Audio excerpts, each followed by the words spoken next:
अस्सलामुअलैकुम, बोल न्यूज़ में खुशामदीद। मैं हूं गौहर इशरत और मैं हूं आपके साथ अनम जुल्फ़िकार। हेडलाइंस आपने जानी। बुलेटिन के आगाज में आपको हम खबर देंगे। मखसूस नशिस्तें तहरीक इंसाफ को दी जाएं, सुप्रीम कोर्ट का फैसला आ गया। मखसूस नशिस्तें दीगर जमातों का देने का फैसला गैर कानूनी करार दे दिया गया है। इत्तला कौमी और तमाम सूबाई असम्बलियों पर होगा, जबकि 8/5 से तहरीरी फैसला जारी किया गया है। जस्टिस मंसूर अली ने फैसला सुनाते हुए कहा कि इलेक्शन कमीशन का फैसला इनके खिलाफ था। तहरीक इंसाफ सियासी जमात थी और रहेगी। तहरीक इंसाफ मखसूस नशिस्तों के लिए दरखास्तें इलेक्शन कमीशन में 15 रोज में जमा कराए। Pakistan Tehreek-e-Insaf (PTI) was and is a political party which secured or won the 2 terms being interchangeable general seats in the national and provincial assemblies in the general elections of 2024 as hereinafter provided. Election commission और Peshawar high court का फैसला कलअदम करार। तहरीक इंसाफ सियासी जमात थी और रहेगी। Supreme court ने मखसूस नशिस्तें तहरीक इंसाफ को देने का हुक्म दे दिया। सुप्रीम कोर्ट के 13 रुकनी फुल बेंच ने मखसूस नशिस्तों से मुताल्लिक सुन्नी इत्तेहाद काउंसिल की अपील पर फैसला सुना दिया। 8/5 के तनासुब से जस्टिस मंसूर ने फैसला सुनाया। Pakistan Tehreek-e-Insaf (PTI) was and is a political party which secured or won the 2 terms being interchangeable general seats in the national and provincial assemblies in the general elections of 2024 as hereinafter provided. Supreme court ने मखसूस नशिस्तें दीगर जमातों को देने का फैसला गैर कानूनी करार दिया। अदालत ने PTI को मखसूस नशिस्तों के लिए दरखास्तें इलेक्शन कमीशन में 15 रोज में जमा कराने की हिदायत की। इतलाक कौमी और तमाम सूबाई असम्बलियों पर होगा। जस्टिस मंसूर अली ने फैसला सुनाते हुए कहा कि इलेक्शन कमीशन का फैसला आइन के खिलाफ था। तहरीक इंसाफ सियासी जमात थी और रहेगी। To the extent it is or may be inconsistent with this order or the detailed reasons, the order of the Election Commission of Pakistan dated 1st of March 2024 is declared to be ultra vires the Constitution without lawful authority and of no legal effect. The notifications of various dates have been declared to be returned candidates for reserved seats for women and minorities in the national and provincial assemblies are declared to be ultra vires the Constitution without lawful authority and of no legal effect. Chief justice ने remarks दिए कि election commission ने अपनी जिम्मेदारी पूरी नहीं की। Election commission ने PTI के अरकान को निकालकर फैसला दिया। गलत तौर पर PTI उम्मीदवारों को आजाद डिक्लेयर किया। The ECP, by misinterpreting the judgment of this court dated 13 January 2024, which was regarding non-holding intra-party elections in PTI, wrongly mentioned the said candidates of the PTI as independents in Form 33 of the election rules. PTI ने आजाद करार दिए जाने के election commission के फैसले को challenge ही नहीं किया। चीफ जस्टिस और जस्टिस जमाल मंदुकिल ने इख्तिलाफी नोट में कहा कि सुन्नी इत्तेहाद काउंसिल को एक नशिस्त भी ना जीत सकी। सुन्नी इत्तेहाद काउंसिल ने मखसूस नशिस्तों की लिस्ट भी जमा नहीं कराई। आइन ने मुतनासिब नुमाइंदगी का तस्वुर दिया है। सुप्रीम कोर्ट आइन में मसनूई अल्फाज का इजाफा नहीं कर सकती। आइन की तशरीह के जरिए नए अल्फाज का इजाफा करना आइन पाकिस्तान को दोबारा तहरीर करने के मुतरादिफ है। जस्टिस शाहजहां अफरीदी ने अपने इख्तिलाफी नोट में कहा कि वो उम्मीदवार जिन्होंने सर्टिफिकेट दिए हैं वो PTI से हैं, उन्हें PTI के उम्मीदवार करार दिया जाए। PTI को उसी तनासुब से मखसूस नशिस्तें दी जाएं। वो उम्मीदवार जिन्होंने दूसरी पार्टीज ज्वाइन की, उन्होंने आवाम की ख्वाहिश की खिलाफ वर्जी की। और अब ये जानिए, हुकूमत ने सुप्रीम कोर्ट के फैसले को खतरे से खाली करार दे दिया है। वफाकी वज़ीर कानून आज़म नज़ीर तार ने कहा कि PTI को वो रिलीफ मिला है जिन्होंने मांगा नहीं। मखसूस नशिस्तों का दावा सुन्नी इत्तेहाद काउंसिल का था। PTI ने बतौर जमात दावा नहीं किया था। जो मांगा ही नहीं गया वो अदालत वो फैसला करे, ये तकलीफ दे है। वज़ीर आज़म के मुशीर राना सनाउल्लाह ने कहा कि नज़र सानी होनी चाहिए, फैसला काबीना ने करना है। ऐसे फैसले जो समझ से बालातर हों कभी मुल्क के मफाद में नहीं होते। आइन में तरमीम की इजाज़त देने वाले फैसले को कौम ने बरसों भुगता है।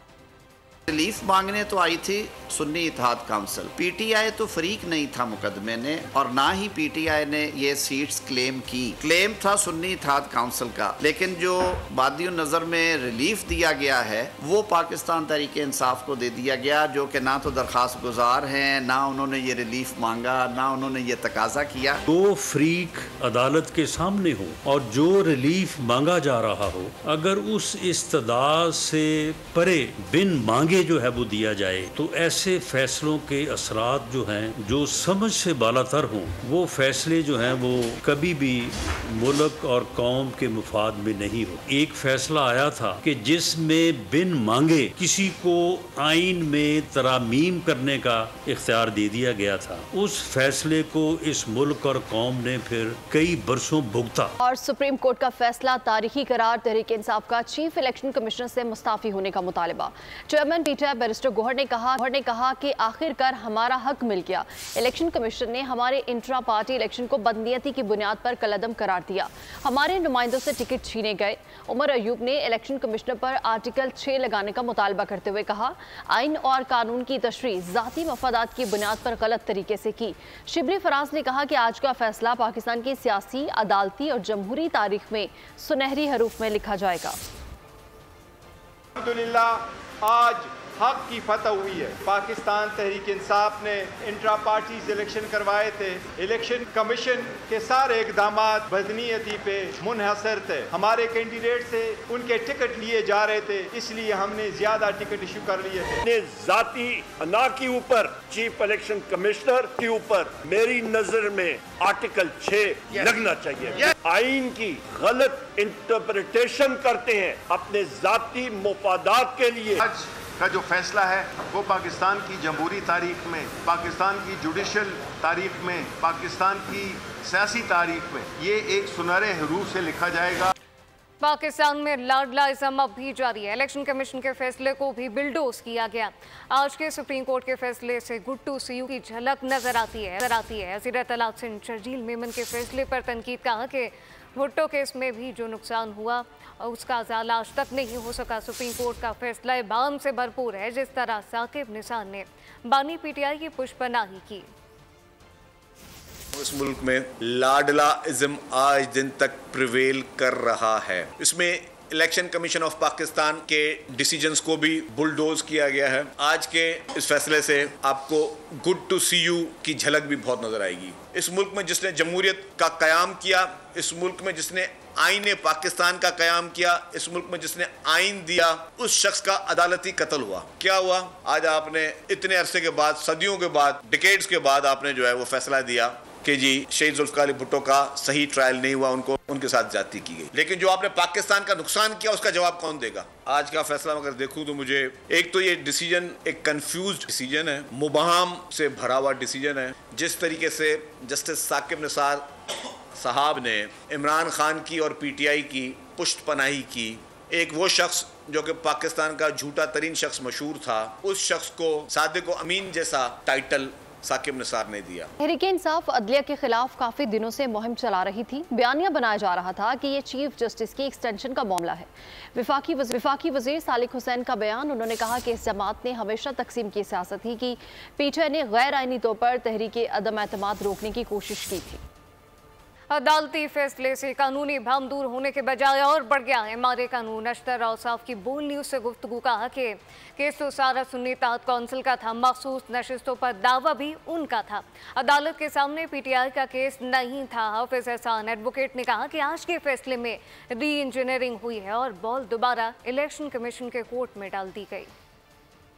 ये बारहा अपनी जजमेंट्स में वो कह चुके हैं कि जी एक वैक्यूम है, एक ऐसी अभाम है, इसलिए हम जरूरी समझते हैं कि इस मामले को इसकी तशरीह इस तरीके से की जाए। ये तशरीह नहीं है, ये इख्तरा है। सुन्नी तहात तो इसमें जो क्लेम कर रही थी वो तो हार गई केस, और सारी कहानी में जिक्र ही नहीं था ये तहरीक इंसाफ को मिलने का। ये उनको ये मिल गया है। उससे जैसे मैंने पहले अर्ज किया, एक कुछ अभाम ज्यादा पेश हो जाएगा। सुप्रीम कोर्ट ने जो सारा फैसला किया है वो उन्होंने इसको री इंजीनियरिंग कर दी है। री इंजीनियरिंग इस तरह है कि फिर मामला इलेक्शन कमीशन की तरफ उन्होंने भिजवाया है कि जिस इलेक्टर ना पीटीआई पार्टी थी, ना पीटीआई ने सीट्स मांगी, उन्होंने एज ए प्रॉक्सी के तौर पे एसआईसी को यूज किया। खबर देंगे खेल के मैदान से तो वर्ल्ड चैंपियनशिप ऑफ लेजेंड्स के पहले सेमीफाइनल में पाकिस्तान चैंपियंस ने वेस्टइंडीज चैंपियंस को 20 रन से शिकस्त दे दी है। Pakistan world championship of legends के फाइनल में पहुंच गया है। Man of the match Sohail Khan करार पाए हैं। फाइनल में पाकिस्तान का मुकाबला इंडिया ऑस्ट्रेलिया से होगा। वेस्टइंडीज की पूरी टीम 178 रन पर ढेर हो गई। कप्तान यूनुस खान ने 65 रन की शानदार इनिंग्स खेली। सुहेल खान ने 4 और वहाब रियाज ने 2 विकेटें हासिल की। आज़रबाईजान के सदर का दौरा पाकिस्तान मुकम्मल। सदर मुमलिकत से मुलाकात हुई। तवानाई और तिजारत समेत मुख्तलिफ शोबों में ताउन बढ़ाने की अज़्म का आदा भी किया गया। ऐवान सदर में मेहमान सदर के एजाज़ में ज़हराना दिया गया। रवानगी से कबल इल्हाम अलीयूब का national aerospace science and technology park का दौरा, जबकि JF थंडर में खासी दिलचस्पी का इजहार किया गया। जान के सदर इल्हाम अलीफ का पाकिस्तान का तारीखी दौरा मुकम्मल। मेहमान सदर वफ्द के हमरा वतन रवाना हो गए। सदर मुमलिकत आसिफ अली जरदारी से आज़रबाईजान के सदर इल्हाम अलीफ की मुलाकात हुई, जिसमें तवानाई और तिजारत समेत मुख्तलिफ शोबों में ताउन बढ़ाने का अज़म किया गया। सदर मुमलिकत आसिफ जरदारी ने कहा कि पाकिस्तान और आज़रबाईजान के दरमियान मुख्तलिफ शोबों में ताल्लुकात मज़ीद बेहतर बनाने की वसी गुंजाइश है। अवाम और ताजिरों में रवाबित बढ़ाने की ज़रूरत है। आज़रबाईजान के सदर ने कहा कि दोनों ममालिक को इक्तिसादी ताल्लुकात बढ़ाने के लिए कारोबारी ताल्लुकात को फरोग देना होगा। ऐवान सदर में मेहमान सदर के एजाज में तकरीब हुई। ज़हराने में वज़ीर आज़म मोहम्मद शहबाज शरीफ, वफाकी वज़रा, अरकान पार्लियामेंट, सिफारतकारों और सहाफ़ियों ने भी शिरकत की। मुअज़्ज़िज़ मेहमान ने national aerospace science and technology park का भी दौरा किया। पाक फ़िज़ाइया के हुक्काम ने मेहमान सदर को ब्रीफिंग दी। इल्हाम अलीफ ने JF-17 थंडर में खुसूसी गहरी दिलचस्पी का इजहार किया, जिसके बाद आज़रबाईजान के सदर इल्हाम अलीफ 2 रोज़ा दौरा मुकम्मल करके वतन रवाना हो गए। और आपको बताएंगे कि इलेक्ट्रिक ने कराची वालों की जिंदगी अजीरन कर दी है। कोरंगी क्रॉसिंग पर लोड शेडिंग के खिलाफ एहतजाज जारी है, जिसकी वजह से ट्रैफिक जाम हो गया है। शहरी ट्रैफिक में फंसे हुए हैं। इसी बारे में मज़ीद तफसीलात जान लेते हैं। इस वक्त हमारे साथ मौजूद है हमादुल अंसारी। हमाद, बताएगा क्या सूरत हाल देख रहे हैं इस वक्त आप? जी बिल्कुल, कोरंगी के अंदर इस वक्त मुख्तलिफ जगहों पर एहतजाज जारी है।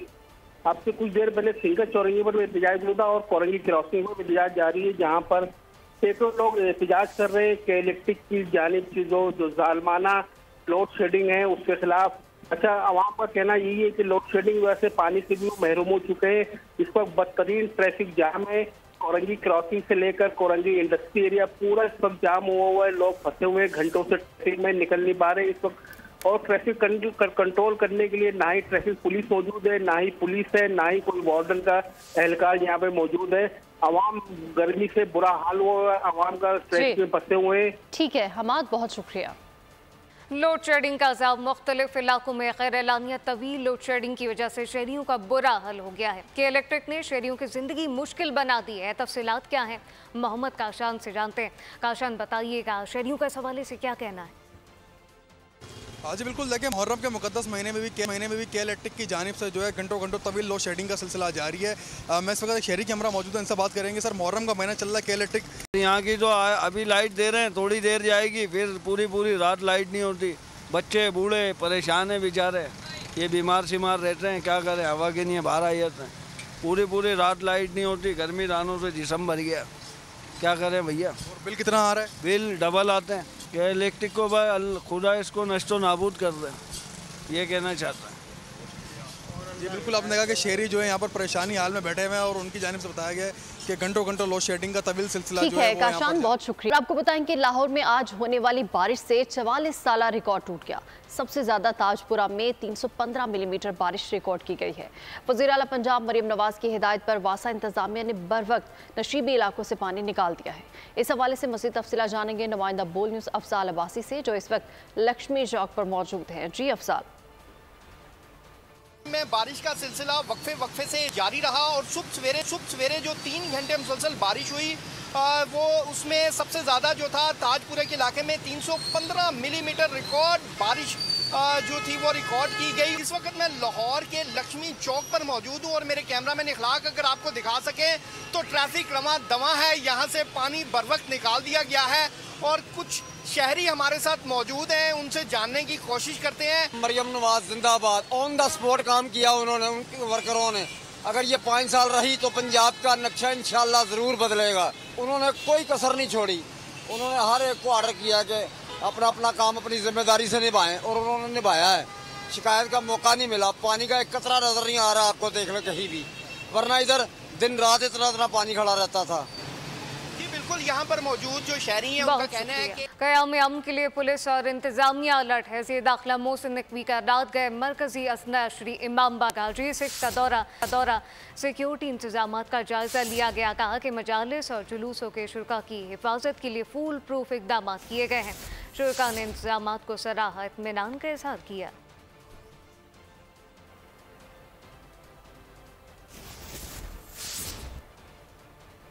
गौतम गंभीर मुस्बत और सीधी बात करते हैं। पाकिस्तान के साबिक कप्तान शाहिद आफरीदी ने कहा है कि मैं समझता हूं ये बहुत बड़ा मौका है, अब गौतम गंभीर पर मुनहसर है कि वो इससे कैसे फ़ायदा उठाता है।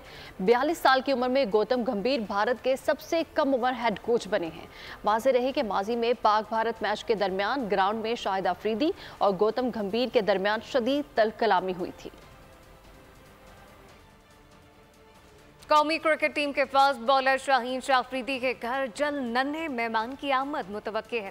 पाकिस्तान टीम के रेड बॉल फॉर्मेट के हेड कोच जैसन गिलेस्पी का कहना है कि शाहीन शाह अफरीदी के घर आइंदा चंद रोज में बच्चे की विलादत मुतवक्के है, इसलिए वो अपनी अहलिया के साथ वक्त गुजारना चाहते हैं। फास्ट बॉलर को बांग्लादेश के खिलाफ सीरीज से ड्रॉप किया जा सकता है। न्यूज़ स्टूडियो से फिल वक्त इतना ही। मज़ीद खबरों और अपडेट्स के लिए विजिट कीजिए हमारी वेबसाइट bolnews.com और देखते रहिए बोल न्यूज़। सब्सक्राइब करें और बेल दबाएं ताकि कोई खबर रह न जाए।